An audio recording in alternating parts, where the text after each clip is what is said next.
Assalamualaikum warahmatullahi wabarakatuh. Salam sejahtera bagi kita semua. Kami dari kelompok 2 kelas I Fakultas Hukum Universitas Halu Oleo. Pada kesempatan kali ini kami akan mempresentasikan materi tentang penyelesaian sengketa dagang yang diberikan oleh dosen pengampu yaitu Ibu Endah Widiastuti SHMH. Sebelumnya perkenalkan kelompok kami yaitu Astuti, Anissa Sakina, Divi Prativi, Eka Silviana, dan Elisha. Selanjutnya, kita langsung saja ke pemaparan materi. Selamat menyaksikan. Pengertian sengketa dagang.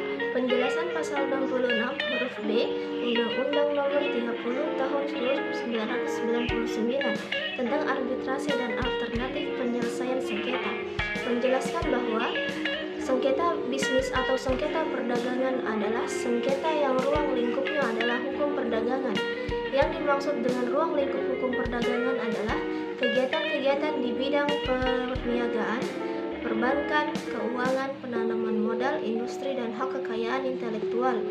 Menurut Abdul Bari AZ, yang dimaksud dengan sengketa perdagangan adalah sengketa yang ruang lingkupnya adalah hukum perdagangan. Dan yang ruang lingkup hukum perdagangan adalah sebagai berikut. Yang pertama, perniagaan. Perniagaan adalah kegiatan tukar-menukar barang dan jasa atau keduanya. Yang kedua, perbankan. Perbankan adalah kegiatan yang menghimpun dana dari masyarakat dalam bentuk simpanan dan menyalurkan kepada masyarakat dalam bentuk kredit atau bentuk lainnya yang bertujuan meningkatkan taraf hidup masyarakat banyak. Yang ketiga, keuangan. Keuangan adalah mempelajari bagaimana individu, bisnis, dan organisasi meningkatkan, mengalokasikan, dan menggunakan sumber daya moneter sejalan dengan waktu yang juga menghitungkan risiko dalam menjalankan proyek mereka. Yang keempat, penanaman modal.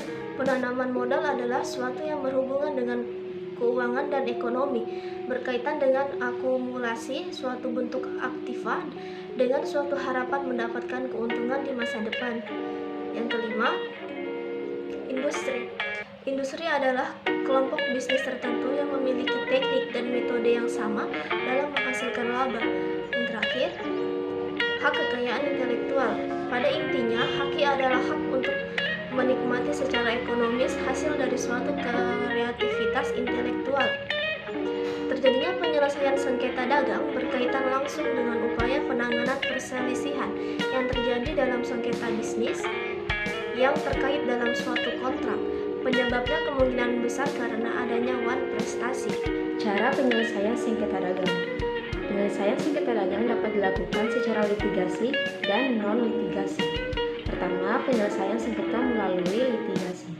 Penyelesaian secara litigasi diatur dalam Undang-Undang Nomor 48 Tahun 2009 tentang kekuasaan kehakiman, mengatur penyelesaian melalui peradilan umum dan peradilan khusus. Penyelesaian secara litigasi adalah penyelesaian yang dilakukan secara formal beracara di hadapan pengadilan. Adapun karakteristik dari litigasi yaitu: 1. Prosesnya sangat formal.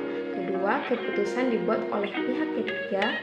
Ketiga, para pihak tidak terlibat dalam pembuatan keputusan. Keempat, coercive and binding, yaitu sifat keputusannya memaksa dan mengikat. Kelima, mencari pihak yang bersalah. Dan keenam, persidangannya bersifat umum. Adapun kelebihan dari sistem litigasi yaitu: 1. Ruang lingkup pemeriksanya yang lebih luas sehingga hampir semua jenis sengketa diperiksa melalui jalur ini. Kedua, biaya yang relatif murah karena salah satu asas peradilan Indonesia yaitu sederhana, cepat, dan murah. Selain kelebihan litigasi, ternyata ada kekurangan litigasi. Pertama adalah partner asing.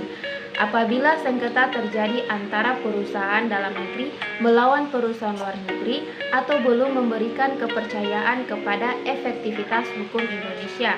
Kedua, proses peradilan memakan waktu lama karena terbukanya kesempatan untuk mengajukan upaya hukum atas keputusan hakim melalui banding, kasasi, dan peninjauan balik. Ketiga, hakim yang awam. Pada dasarnya, hakim harus paham terhadap semua jenis hukum.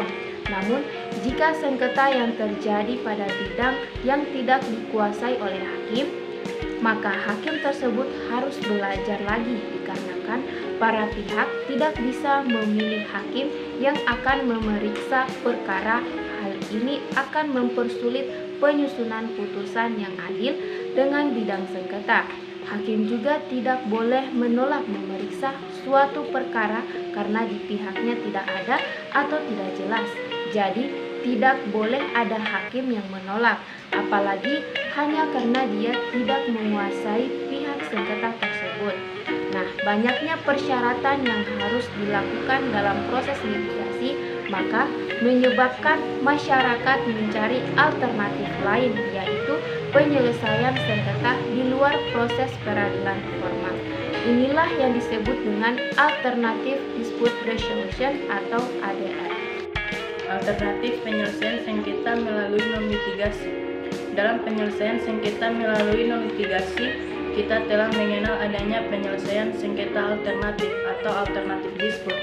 Dalam perspektif Undang-Undang Nomor 30 Tahun 1999 tentang arbitrase dan alternatif penyelesaian sengketa, alternatif dispute resolution adalah suatu penyelesaian sengketa di luar pengadilan berdasarkan kesepakatan para pihak dengan mengesampingkan penyelesaian sengketa secara litigasi di pengadilan. Alternatif penyelesaian sengketa terbagi menjadi 4 bagian. 1. Arbitrase. Dalam pasal 1 ayat 1 Undang-Undang Nomor 30 Tahun 1999 tentang arbitrase dan alternatif penyelesaian sengketa menjelaskan bahwa arbitrase adalah cara penyelesaian sengketa di luar pengadilan yang berdasarkan perjanjian arbitrase yang dibuat secara tertulis oleh beberapa pihak yang bersengketa. Adapun langkah kedua setelah arbitrase yaitu negosiasi. Negosiasi menurut Fisher dan Uri sebagaimana dikutip oleh Nurnaningsi Amriani, negosiasi dapat diartikan sebagai komunikasi dua arah yang dirancang untuk mencapai kesepakatan antara kedua belah pihak yang memiliki berbagai kepentingan yang sama maupun berbeda. Adapun langkah ketiga yaitu mediasi. Mediasi merupakan upaya penyelesaian sengketa dengan kesepakatan bersama melalui mediator yang bersikap netral, dan mediator tidak membuat keputusan atau kesimpulan, tetapi menunjang fasilitator untuk terlaksananya dialog antara kedua belah pihak yang terbuka, jujur, dan tukar pendapat untuk tercapainya mufakat. Adapun langkah terakhir yaitu konsiliasi. Konsiliasi merupakan lanjutan dari mediasi, di mana mediator berubah fungsi menjadi konsiliator. Dalam hal ini, konsiliator berfungsi lebih aktif dalam mencari bentuk-bentuk penyelesaian sengketa lalu menawarkannya kepada para pihak. Jika solusi yang dibuat oleh konsiliator dapat diterima oleh para pihak, maka akan menjadi resolution. Oleh karena itu, apabila kedua belah pihak tidak mampu merumuskan keputusan dari sengketa tersebut, maka pihak dari konsiliator dapat mengajukan usulan sebagai jalan keluar dari sengketa tersebut.